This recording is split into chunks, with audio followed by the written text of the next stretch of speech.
গণশক্তি ডিজিটালের পর্দায় স্বাগত। আজকে আমাদের এই টক শোতে আমাদের সাথে রয়েছেন ওয়েস্ট বেঙ্গল মাইগ্রেন্ট ওয়ার্কার্স ইউনিয়নের রাজ্য সম্পাদক তথা সিআই2 নেতা আসাদুল্লাহ গায়েন। আসাদুল্লাহ দা, আপনাকে স্বাগত গণশক্তি ডিজিটালের নমস্কার পর্দায়। তোমাকেও। সরাসরি আপনার কাছে যে বিষয়টা জানার প্রথমেই, যে আমরা গত 15 বছর ধরে আমাদের রাজ্যে নতুন একটা বিষয় উঠে আসছে, সেটা হচ্ছে পরিযায়ী শ্রমিক। তৃণমূল সরকারের আমলে আপনি যে সংগঠনের দায়িত্বে বা যে সংগঠন আপনি দেখাশোনা করেন, West Bengal migrant workers union, আমাদের রাজ্যে এখনো পর্যন্ত কতজন পরিযায়ী শ্রমিক আছে বলে আপনাদের ধারণা? এইটা সত্যিকারের কথা যে এখনো সরকারের কাছেও কোনো ডেটা নেই। আর আমরা যেটুকু সারা ভারতবর্ষ জুড়ে কাজ করতে গিয়ে যেটা মনে হয়েছে যে পশ্চিমবঙ্গ থেকে বাংলাভাষী পরিযায়ী শ্রমিক প্রায় 1 কোটি। এইটা নিয়ে অনেকে উম, এটা একটু দ্বিধা হতে পারে। এই 1 কোটি পরিযায়ী শ্রমিক, প্রায় 1 কোটি বলছি, কেননা আমাদের যে এমন কোনো ভারতবর্ষের পশ্চিমবঙ্গ থেকে পরিযায়ী শ্রমিক নেই। সেই মণিপুর থেকে শুরু করে কন্যাকুমারী, এদিকে সমস্ত রাজ্যে এবং কেরলে কেরলে তো সব থেকে বেশি। হুম। তো এই একটা সংখ্যা কিন্তু পশ্চিমবঙ্গ থেকে বাংলাভাষী পরিযায়ী শ্রমিক এখানে কর্মসংস্থান না থাকার কারণে যেতে বাধ্য হচ্ছে। এখানে কোনো কাজ নেই, কাজ থাকলেও যে খুব কম মজুরি, যে মজুরিতে তাদের সংসার চলে না। অতএব এখানকে খুব সাধারণ কাজের জন্য এখানে পরিযায়ী শ্রমিক এখানে অন্য রাজ্যে গিয়ে তারা কাজ করছে। পরিযায়ী শ্রমিক কিন্তু এর আগেও ছিল, 2011 সালের আগেও পরিযায়ী শ্রমিক ছিল। সেখানে মূলত তারা বিশেষ দক্ষতা সম্পন্ন পরিযায়ী শ্রমিক তারা ছিল। যেমন সূক্ষ্ম কাঠের কাজ, ভালো এমব্রয়ডারি, হাতের এমব্রয়ডারি কাজ জানা শ্রমিক, হুম। ভালো স্যুট প্যান্ট তৈরি করা দর্জি, হুম। এয়ার কন্ডিশন ডাক্টিং এর কাজ করে, খুব ভালো মানের সোনার উপর কাজের দক্ষ কারিগর। এই ধরনের কিছু পরিযায়ী শ্রমিক 2011 সালের আগে বরাবরই তারা যেতেন। কিন্তু 2011 সালে পশ্চিমবঙ্গে বামফ্রন্ট সরকারের পট পরিবর্তনের মানে ক্ষমতা থেকে চলে যাওয়ার পরে আস্তে আস্তে আমাদের রাজ্যের কর্মসংস্থানটা এমন এক জায়গায় তলানিতে ঠেকে গেছে যে ড্রেন পরিষ্কার থেকে শুরু করে রাস্তায় কাগজ কুড়ানি, প্লাস্টিকের বোতল কুড়ানো থেকে শুরু করে সমস্ত ধরনের কাজের সঙ্গে তারা যুক্ত হতে বাধ্য হচ্ছে। কেননা এলাকায় সেইটুকু কাজও নেই। বিশেষ করে মালদা, মুর্শিদাবাদ, উত্তর দিনাজপুর, দক্ষিণ দিনাজপুর, দক্ষিণ 24 পরগনা, উত্তর 24 পরগনা, সমস্ত জেলা থেকেই দলে দলে পরিযায়ী শ্রমিক। আপনারা দেখবেন যে হাওড়া স্টেশনের সমস্ত দূরপাল্লার ট্রেনে, আপনারা দেখবেন সাঁতরাগাছিতে সমস্ত দূরপাল্লার ট্রেনে, এদিকে কলকাতা স্টেশনের দূরপাল্লার ট্রেনে লাইন দিয়ে পরিযায়ী শ্রমিক প্রতিটা ট্রেনে যাতায়াত করছে, প্রত্যেক দিন যাতায়াত করে এবং তারা যাতায়াতের মধ্যে থাকে না। এইরকম একটা অবস্থায় পরিযায়ী শ্রমিকরা তারা যেতে বাধ্য হচ্ছে এবং তারা সেখানে এছাড়া এখানে কোনো বাঁচার অধিকার নেই। আচ্ছা, আমাদের রাজ্যে এবছর ভোট, আর কয়েকদিনের মধ্যে ভোটের নির্ঘণ্ট প্রকাশ হয়ে যাবে। এই পরিস্থিতিতে দাঁড়িয়ে কয়েকদিন আগে বেঙ্গালুরুতে আপনাদের একটি বৈঠক হয়েছে, সেখানে কোন কোন বিষয় উঠে এসেছে পরিযায়ী শ্রমিকদের সাথে আলোচনায়? আমি ব্যাঙ্গালোরে আমি গিয়েছিলাম। আমাদের অনেক দিনের সংগঠন ব্যাঙ্গালোরের হোয়াইট ফিল্ড এবং মানে হার্ট অফ দ্য ব্যাঙ্গালোর, সেখানে হোয়াইট ফিল্ড অঞ্চলে, সেখানে ব্রুকফিল্ড, পতেন্দ্র অগ্রহারা, থুবরাহালি, ভেজিটেবল গার্ডেন, এরকম 10-12টা আর কি বড় বড় বস্তি। সেই বস্তিতে আমাদের দীর্ঘদিনের পরিযায়ী শ্রমিকদের সংগঠন আছে। আমাদের এটা অনেকদিন ধরে প্ল্যানিং ছিল, কিন্তু আমরা যেতে পারছিলাম না বিভিন্ন কাজের চাপে। আমরা গিয়েছিলাম, আমরা প্রত্যেকটা বস্তিতে আমরা মিটিং করেছি অনেকগুলো সাংগঠনিক বিষয়ে। শুধু যে ভোট বিষয়টা তা না, আমরা ভোট ছাড়াও আমরা যেখানে আমাদের সামনে পরিযায়ী শ্রমিকদের সব থেকে বড় যেগুলো সমস্যা উঠে এসছে, সেটা হচ্ছে যে বাংলাভাষীদের নিরাপত্তা। রাজ্যের বাইরে বাংলাভাষীদের নিরাপত্তার প্রশ্নটা সব থেকে বেশি। বর্তমানে কংগ্রেস সরকার থাকলেও এলাকা ভিত্তিতে কিছু কিছু হিন্দুত্ববাদী কিছু কিছু লোকজন, তারা স্বঘোষিত হিন্দুত্ববাদী লোকজন, তারা একটু গায়ের জোরে এই সমস্ত বস্তিতে এসে তারা ভোটার কার্ড দেখতে চায়, আধার কার্ড দেখতে চায়, তারা বাংলাদেশি বলে তাদের সন্দেহ করে এবং তার সঙ্গে এই হিন্দুত্ববাদী কিছু মিডিয়া তাদের সঙ্গে যায় এবং গিয়ে সেই সমস্ত খবর টবর প্রচার করে। আধার কার্ড, ভোটার কার্ড সবকিছু দেখানো হলেও সেখানে তারা কিন্তু মানতে চায় না। এইরকম একটা বিষয়ে আমরা ডিএমএ সার্টিফিকেট, এসপি সার্টিফিকেট এইসব দিয়ে আমরা কিছুটা রক্ষা করার চেষ্টা করেছিলাম। কিন্তু আমরা দেখলাম যে এটা নিয়ে রক্ষা করানো যাবে না। সংগঠিত প্রতিরোধ জরুরি। ভারতবর্ষের শ্রমিক হিসাবে যেখানে মজুরি বেশি পাবে একটা শ্রমিক, সেখানেই সে কাজ করার অধিকার আছে। ভারতবর্ষের একটা যে কোনো জনগণ যেখানে ইচ্ছে যেতে পারে, যা ইচ্ছা খেতে পারে, যেখানে ইচ্ছে থাকতে পারে, বেড়াতে যেতে পারে, এগুলো আমাদের সংবিধান দিয়েছে।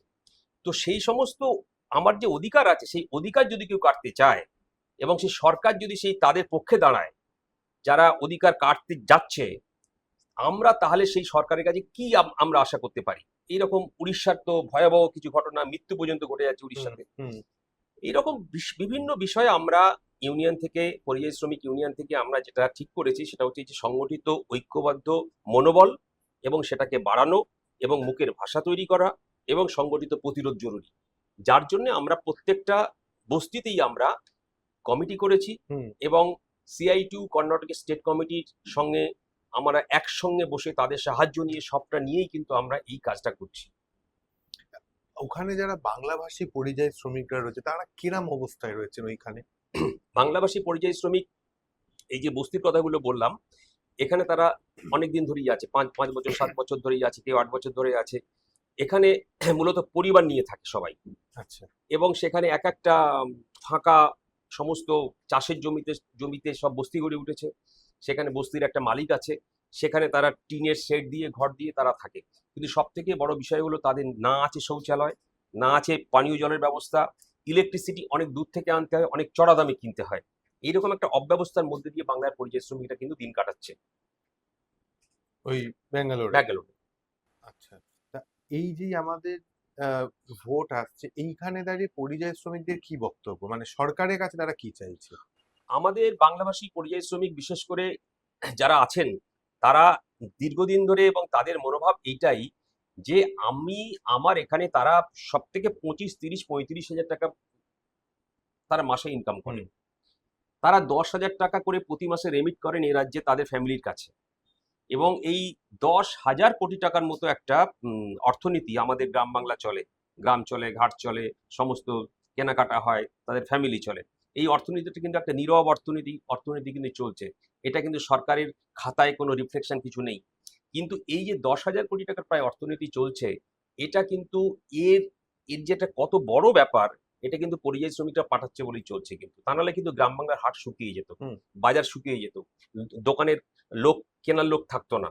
এইরকম একটা অবস্থায় ভোটের বিষয়ে তাদের এরকম একটা পরিষ্কার মত তৈরি হচ্ছে যে আমরা এই আমাদের পশ্চিমবঙ্গে কর্মসংস্থান যদি থাকতো তাহলে আমাদের মানে ছেলে মেয়ে বাবা মা ওয়াইফকে ছেড়ে তারা এ রাজ্যে আসতে হতো না। তাহলে সেরকম একটা সরকার যদি আসে, যে আগের মতো সরকার যদি আসে, যে আমাদের কাজ আমাদের রাজ্যে হবে, আমাদের কাজ আমাদের জেলায় হবে, আমার যেটুকু মজুরি লাগবে আমি জেলাতে রাজ্যেতে সেই কাজ করে সেই মজুরি পাবো, এইরকম একটা আশা থেকে তারা পরিবর্তন চাইছে। আপনার এই কথা প্রসঙ্গেই বলছি, মুখ্যমন্ত্রী, এই আমরা যখন দেখেছি যে বাংলাভাষী পরিযায়ী শ্রমিকদের উপরে আক্রমণ হয়েছে বিভিন্ন রাজ্যে, সেই জায়গায় দাঁড়িয়ে মুখ্যমন্ত্রী কদিন আগে বলেছিলেন যে পরিযায়ী শ্রমিকরা রাজ্যে ফিরে আসুন, আপনাদেরকে মাসে 5,000 টাকা করে আমরা একটা ভাতা দেব। তা এইটা আপনারা সংগঠনের দিক দিয়ে কিভাবে দেখছেন? এই শ্রমশ্রী প্রকল্পটা একদম ভাবে সম্পূর্ণভাবে ফ্লপ করে গেছে, ইংরেজিতে যাকে বলে, একদম বাস্তবায়নের কোনো বাস্তবের সাথে কোনো সম্পর্ক নেই। এটা একটা নামগড়া একটা বলা হয়েছে যে 5,000 টাকা করে এলে, হুম 5,000 টাকা এলে 6 মাস না 1 বছর, 12 মাসের এরকম দেবে। কিন্তু সেই 12 মাসের মধ্যে কি এই 1 কোটি ছেড়ে দিন, 20 লক্ষ পরিযায়ী শ্রমিক যদি আসে, তার হুম তার কাজ দিতে পারবেন মাননীয়া? 5,000 টাকা করে কোনো পরিযায়ী শ্রমিক 5,000 টাকা ছেড়ে আসতে চান না, আমি অনেকজনকে জিজ্ঞেস করেছি এবং বাস্তব তো তাই। 5,000 টাকা নিয়ে কি করবে? ওখানে 30,000 40,000 টাকা ইনকাম করছে, 5,000 টাকা নিয়ে কি করবে? উড়িষ্যায় এখানে কাজ করছে, উড়িষ্যার কেওনঝড়, মানে ভদ্রক, কেওনঝড়, বেরামপুর, গঞ্জাম, তারা ফেরি করে কাজ করে। তারা বলেছে দাদা আমি এখানে 30-35,000 টাকা করে ইনকাম করি, তো আমি 5,000 টাকার জন্য কি জন্য যাবো? সেখানে গেলেও তো কোনো কাজের কোনো গ্যারান্টি নেই। এরকম করে গ্যারান্টি দিতে পারবেন এ রাজ্যের সরকার? তারা তো মনে করছে না, গ্যারান্টি দিতে পারবেন না, কোনো কাজ নেই। আচ্ছা, আমাদের এই যে ভিন রাজ্যে যে পরিযায়ী শ্রমিকরা রয়েছে, এরা কোন কোন ক্ষেত্রের সাথে যুক্ত, কাজে মানে কি কি কাজ ওখানে তারা করে? আমাদের এ রাজ্যের পরিযায়ী শ্রমিকদের একটা বড় অংশ নির্মাণ শ্রমিকের সঙ্গে যুক্ত, দর্জি শ্রমিক, এমব্রয়ডারি কাজের সঙ্গে যুক্ত, জুয়েলারি শ্রমিক, সোনার উপর গয়না তৈরি কাজের সঙ্গে যুক্ত, হোটেলে কাজ করে, একটা বড় অংশের শ্রমিক হোটেলে কাজ করে, পোশাক শিল্পে কাজ করে, এরকম সংগঠিত পোশাক শিল্পে কাজ করে, এরকম অনেক একটা বড় অংশের শ্রমিক। এছাড়া প্রচুর গরিব শ্রমিক যে গিগ ওয়ার্কার হুম এবং তারা এই করে এবং এই যারা পরিবার নিয়ে থাকে সেই সমস্ত পরিযায়ী শ্রমিকদের পরিবাররা তারা কিন্তু গৃহ পরিচারিকার কাজ করে, কেউ কিন্তু বসে থাকে না। আচ্ছা, পরিযায়ী শ্রমিকদের জন্য এই যে নির্বাচন আসছে, এই নির্বাচনে আপনাদের সংগঠনের পক্ষ থেকে কি দাবি থাকবে, মানে কি বক্তব্য থাকবে? আমাদের সংগঠনের পক্ষ থেকে এটুকুই বক্তব্য থাকবে যে শ্রমিকের অধিকার, কর্মসংস্থানের যে অধিকার আছে এ রাজ্যে, এখানে সেই অধিকার আমাকে দাও, আমার ন্যায্য মজুরি দাও, আমার সোশ্যাল সিকিউরিটি দাও, আমার পেনশন দাও। মৃত পরিযায়ী শ্রমিকদের যা মারা যাচ্ছে পরের পরে, মানে প্রত্যেক দিন পরিযায়ী শ্রমিকদের মৃতদেহ আমরা বহন করছি হুম, আমাদের ইউনিয়ন হুম। বিভিন্নভাবে সাহায্য করে। এমন কোনো দিন নেই যে মানে আছে বাদ আছে, কোনোটা খবরে আসে কোনোটা খবরে আসে না। তো তাদের সেই মৃত পরিযায়ী শ্রমিকদের পরিবারকে 10 লক্ষ টাকা ক্ষতিপূরণ আমরা দাবি করছি। এবং এখানে যে ওয়েলফেয়ার বোর্ড তৈরি হয়েছে, এই বোর্ডটা একদম ডিফাঙ্কড হয়ে আছে, কোনো কাজ তারা করছে না, চুপচাপ হয়ে আছে, অথর্ব হয়ে আছে। আমরা বারবার বলা সত্ত্বেও বোর্ডে আমাদের কোনো প্রতিনিধিও তারা নির্বাচন নিচ্ছে না, তারা নিজেদের মতো করে বোর্ড চালায়। তো এরকম করে একটা ওয়েলফেয়ার বোর্ড আমরা বলার পরে সেটা করেছেন, কিন্তু ওয়েলফেয়ার বোর্ড কোনো কার্যকরী ভূমিকা নিচ্ছে না। কিন্তু পরিযায়ী শ্রমিকদের জন্য, পরিযায়ী শ্রমিকদের এই যে দাবি মূলত কর্মসংস্থান, আমার রাজ্যে কাজ দাও, এই কাজটা কবে আমি এই রাজ্যে পাবো সেটা তো হচ্ছে না। তার গ্যারান্টি যে যতই বলুক তাকে এই গ্যারান্টিটা দিতে হবে যে রাজ্যে কর্মসংস্থান আমি এই খাতে দেবো এবং এই উপযুক্ত মজুরির কাজ দেবো। আচ্ছা, আপনার কাছে শেষ যে বিষয়টা জানার, এবারের বিধানসভা নির্বাচনের আমরা যেই দুটো, মানে তথাকথিত দুই যেই দল বিধানসভার, বিজেপি এবং তৃণমূল, একজন কেন্দ্রের শাসক দল, একজন রাজ্যের, দুজনে দুই, মানে একদিকে হচ্ছে সাম্প্রদায়িক রাজনীতি যেরকম চাষ হচ্ছে, তার সাথে সাথে এই বিভিন্ন প্রকল্পগুলোকে হাতিয়ার করে তারা প্রচারে নামছে। সেই জায়গায় দাঁড়িয়ে বামপন্থী সংগঠন হিসেবে সিআইটিউ বা West Bengal migrant workers union এই দুইয়ের মোকাবিলা কিভাবে করবেন, মানে আপনারা কিভাবে কমব্যাকটা করবেন? ট্রেড ইউনিয়নের মূল যে বিষয়গুলো, সেই বিষয়গুলো কিন্তু সত্যিকারের কথা এখন যে বিপদটা সামনে চলে এসছে, ট্রেড ইউনিয়নের মূল বিষয় হচ্ছে মজুরি, তার বোনাস, তার গ্র্যাচুইটি, তার ওয়ার্কম্যান কম্পেনসেশন, তার সোশ্যাল সিকিউরিটি, তার পেনশন, তার বোনাস, এইগুলো হচ্ছে ট্রেড ইউনিয়নের আকর কথা। হুম। এগুলো তো আমরা শুরু করতেই পাচ্ছি না, এই কারণে শুরু করতে পারছি না যে হিন্দুত্ববাদী বিশেষ করে বিজেপি শাসিত রাজ্যগুলো যেভাবে, শুধুমাত্র কেরল বাদ দিয়ে সমস্ত রাজ্যেই, আমি কোনো নাম করছি না, না। সমস্ত রাজ্যে কেরল বাদ দিয়ে প্রতিটা পরিযায়ী শ্রমিক বাংলা ভাষী হিসাবে আক্রান্ত হচ্ছে। হুম। কেউ সরাসরি আক্রান্ত হচ্ছে, কেউ মানসিকভাবে আক্রান্ত হচ্ছে, কেউ একটু ভয়ে ভয়ে ভয়ে আছে, এইরকম একটা ভয় তরাসের মধ্যে দিয়ে তারা আক্রান্ত হচ্ছে। 1979 সালের মাইগ্রেন্ট ওয়ার্কার্স অ্যাক্ট, পরিযায়ী শ্রমিকদের যে আইন তৈরি হয়েছিল, এই আইনটা দুটো সরকারেরই, কেন্দ্রীয় সরকার এবং রাজ্য সরকারের মান্যতা দেওয়ার কথা। এই দুটো আইন যেদিনে তৈরি হয়েছে সেই দিনই কিন্তু আলমারিতে তুলে রাখা হয়েছে। আমরা বলছি ওই আইনটাকে বার করে লাগু করুন, সেই আইনটা বার করে লাগু করলেই পরিযায়ী শ্রমিকরা অনেকাংশে তারা পাবে। আর এখানে কোনো বলতে দ্বিধা নেই, একদিকে যেমন আর কি বাংলাভাষী হলেই বাংলাদেশি বলে চিহ্নিতকরণ করা হচ্ছে, এবং নামটা যদি মুসলমান হয় তাহলে আরো বেশি করে বাংলাদেশি, এটা যেমন আছে, কিন্তু এটাও তেমন আছে শুধুমাত্র মুসলমান বাংলাভাষী পরিযায়ী শ্রমিকরা আক্রান্ত হচ্ছে তা নয়, কিন্তু এখানে অনেক আদিবাসী পরিযায়ী শ্রমিক, অনেক মানে মুসলমান ছাড়া অন্য অংশের পরিযায়ী শ্রমিক, তারাও আক্রান্ত হচ্ছে, এবং তারা আক্রান্ত হচ্ছে এরকম হেনস্থা শিকার হচ্ছে প্রতি পদে পদে। আমরা এর মোকাবিলা করার জন্যই আমরা এই সংগঠন থেকে এই সমস্ত বিষয়গুলো আমরা সামনে আনতে চাইছি। আমরা ট্রেড ইউনিয়নের মূল বিষয়গুলো আমরা, যেমন কেস হিসাবে যে মারা গেলে তার নিরাপত্তা এবং তার ওয়ার্কম্যান কম্পেনসেশন এবং তার ক্ষতিপূরণ, মালিকের, তার তার যে ঠিকাদার, তাদের যে বিষয়গুলো থাকে, তাদের যে দায় দায়িত্বগুলো থাকে, আইনি প্রাপ্য যেগুলো থাকে শ্রমিকদের, সেইগুলো আমরা এখানে চাই। এবং আমরা বলছি এইগুলোতে আরো বেশি করে, এবং পশ্চিমবঙ্গ সরকার প্রতিটা পরিযায়ী শ্রমিক মারা গেলে যেন তার লাশ আনার দায়িত্ব যেন নেয়, এখনো পর্যন্ত নিচ্ছে না, দু একটা ক্ষেত্রে নেয়, একটা দুটো ক্ষেত্র নেয়। আচ্ছা, যে জিনিসটা না জিজ্ঞেস করলে নয়, যে এই যে এসআইআর পর্বটা আমাদের রাজ্যে হলো, এই এসআইআর পর্বে আমরা দেখেছি যে পরিযায়ী শ্রমিকদের বিভিন্নভাবে হেনস্থা করে, যে শুনানিতে ডাকা বা হচ্ছে তাদেরকে কাজ থেকে এখানে এসে ফর্ম ফিল আপ করা, এই যে হেনস্থা পর্ব, এটা তো আপনি যে সাক্ষী থেকেছেন সংগঠন করতে গিয়ে, সংগঠন চালাতে গিয়ে, মানে কিভাবে এই হেনস্থাটা করা হয়? এসআইআর এর তো তুগলকি পর্ব পর্ব তো আপনারা দেখেছি যে এক একবার এক এক রকম নিয়ম চেঞ্জ হলো। হুম। প্রথমে বললো যে যারা পরিযায়ী শ্রমিক আছে তারা অনলাইনে ফর্ম ফিল আপ করতে পারবে, তারপরে তারা পোর্টাল এমন করলো সেগুলো করতে পারলো না। তো অনলাইনে এরকম যারা পরিযায়ী শ্রমিক বিশেষ করে বাংলাভাষী আছে তারা বেশিরভাগই একটু লেখাপড়া জানা কম, অনেকে লেখাপড়া শেখার সুযোগই পায়নি, ইত্যাদি ইত্যাদি। সেখানে গিয়ে তারা তো এখানে সরাসরি সেই সময় এসআইআর এর ফর্ম ফিল আপ করা শুরু থেকে নোটিশ পাওয়া, তারা কিন্তু সমস্ত কাজ ছেড়ে দিয়ে কিন্তু সেই সময় কিন্তু তারা এখানে এসে তাদের যা যা অফিসিয়াল কাজকর্ম ছিল সেগুলো কিন্তু করে গেছে। আচ্ছা, মানে কাজ থেকে ছেড়ে এখানে এসে অবশ্যই করে কাজ যেতে থেকে যে হয়েছে সবাই তাদের। এসে করে গেছে, কারণ ওখানে তারা ভোটার না, ভোটার হুম, সব হুম, হুম, আমাদের হুম, বাংলার ভোটার হুম, তারা। হুম। তো এই এসআইআর নিয়ে তাদের কি বক্তব্য? এসআই নিয়ে বক্তব্য যে তাদের একই বক্তব্য, আমাদের যা সবার বক্তব্য তাই, এই হেনস্থা। আমরা তো এদেশের অরিজিনাল সাধারণ মানুষ। হুম।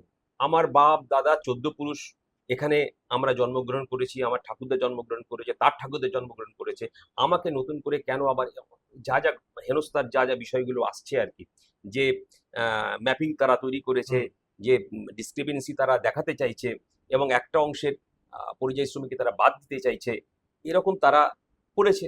এখন আলটিমেটলি ফাইনাল ভোটার লিস্ট বেরোবে, তারা দেখবেন, পরবর্তীকালে সেরকম সিদ্ধান্ত নিতে হবে। এখানে আমি আরেকটা কথা আমি যুক্ত করতে চাইছি যে ব্যাঙ্গালোরের এই 10টা-12টা বস্তিতে হুম। একটা সোশ্যাল প্রবলেম তৈরি হচ্ছে।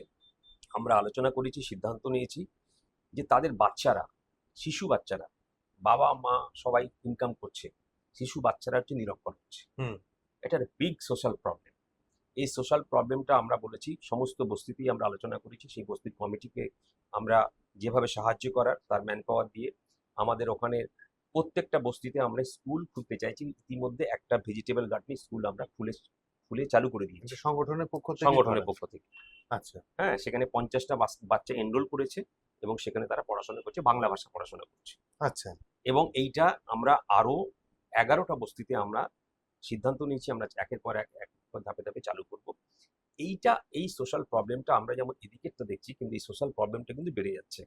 এটা কিন্তু আমাদের দেখা উচিত এবং সংগঠনের পক্ষ থেকে আমরা সে উদ্যোগ নিচ্ছি। স্বাস্থ্যের দিক দিয়ে সমস্যা? স্বাস্থ্যের দিক থেকে সমস্যাটা একদম নেই যে বলবো তা না। যেমন আমাদের এখানে যেমন গ্রামীণ স্বাস্থ্যের ক্ষেত্রে আশাদের যে ভূমিকা সেটা তো ওরা নেই। হুম। কিন্তু ওখানে কিছু এনজিও কাজ করে, আমি যা দেখেছি তারা সাফিসিয়েন্ট। আচ্ছা। সেই জন্য আমরা স্বাস্থ্যের দিকটা ওরা যা কাজ করছে সেটা তাদের মুখে আছে, এবং হেলথের ব্যাপারে যে লোকাল হসপিটালগুলো আছে সেখানে তারা যায় এবং তারা সেখানে সাহায্য করে। আচ্ছা, আর ওই যে স্কুলের কথা আপনি বললেন, মানে ওই স্কুলে কারা পড়াচ্ছে? ওই স্কুলগুলোতে আমরা যেটা সাহায্য পাচ্ছি সেটা হচ্ছে যে আমাদের এখানকার পশ্চিমবঙ্গের যে সমস্ত আইটি তে কাজ করেন, আচ্ছা। বিভিন্ন হোয়াইট কালার জবে যারা কাজ করেন, এরকম একটা অংশের ছেলেমেয়েরা তারা শনি রোববার তারা অন্য এইসব কাজে, এই ফিলান্থ্রপিক কাজের জন্য, হুম। এই সোশ্যাল ওয়ার্কের জন্য তারা কিন্তু প্রস্তুত। এবং তারা মূলত তারা বামপন্থী মনোভাবাপন্ন তারা সব ছেলেমেয়েরা, তাদের আমরা দায়িত্ব দিচ্ছি এবং তারা খুব গ্ল্যাডলি তারা সেই কাজটা করছে এবং প্রয়োজনে তারা অর্থ দিয়েও সাহায্য করছে। আচ্ছা, আপনাকে অসংখ্য ধন্যবাদ আমাদের সময় দেওয়ার জন্য। এই ভিডিওটিকে লাইক করুন, আপনার গুরুত্বপূর্ণ মতামত কমেন্টের মাধ্যমে আমাদের জানান এবং আমাদের চ্যানেলের ভিডিও সবার আগে দেখার জন্য ইউটিউবে গণশক্তিকে সাবস্ক্রাইব করুন, ফেসবুকে ফলো করুন এবং শেয়ার করুন আপনার পরিচিতদের মধ্যে। আমাদের চ্যানেলে আপলোড হওয়া ভিডিও নোটিফিকেশন পেতে বেল আইকনটি ক্লিক করতে ভুলবেন না।